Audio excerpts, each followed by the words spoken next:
Russia suffers daily losses of 21 tanks and 38 anti-personnel weapons failures. The country of Ukraine. New assessments from Kyiv indicate that Russia's equipment losses on the Ukrainian frontline have persisted at a high level, according to an update from Thursday by the General Staff of the Armed Forces of Ukraine. Russia lost 21 tanks the day before, bringing the total number of tanks lost since the invasion began nearly 23 months ago to 147. Russian military have lost a total of 11,410 armored personnel vehicles, APVs, since President Vladimir Putin began the conflict, according to the latest data.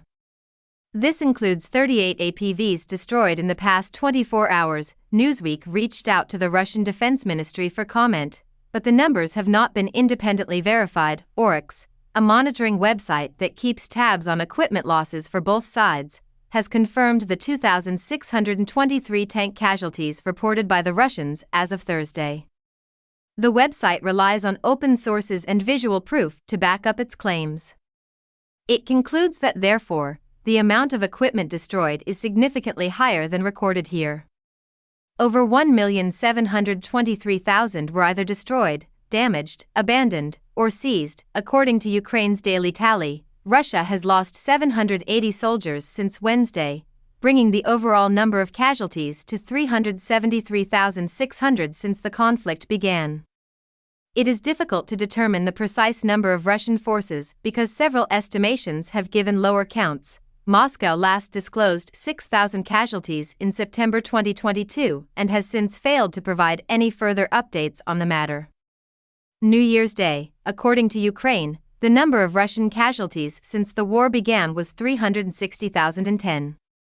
This brings Moscow's losses for the year to 253,290, with an average of 694 per day. According to a December declassified U.S. intelligence estimate, the number of Russian servicemen lost since the war began is 315,000, as reported by the New York Times.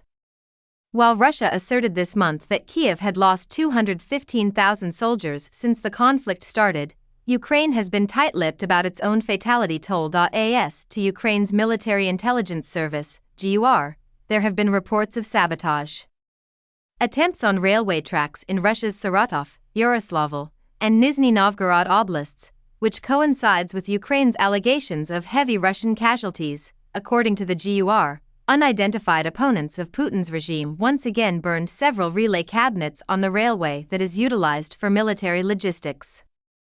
The allegation even included video that seemed to depict assaults on the track infrastructure and relay boxes. This follows a string of assaults on Russian railways in the past few months that were allegedly orchestrated by Ukrainian intelligence agencies.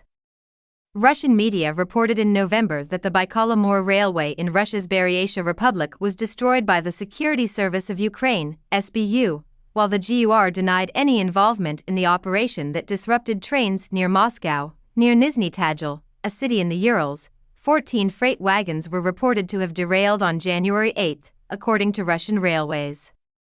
The previous day, there had been reports of explosions at a railway track near an oil storage. This picture serves as an example of the destruction of a Ukrainian tank at Avdiivka, Ukraine, on December 31, 2023, due to artillery firing. On January 18, 2024, the Ukrainian military reported that 21 Russian tanks had been destroyed the day before.